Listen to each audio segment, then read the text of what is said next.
so sino mag-una? Ayan, okay. Sige, say your name and what you do. You can call me Goldwyn.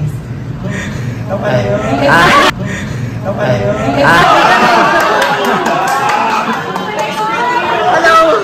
Rebecca! Parang dapat ko ata tanongin namin. Okay na.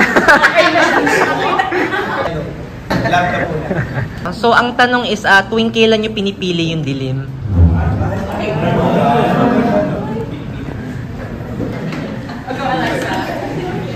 Sa magtulog po. Yun!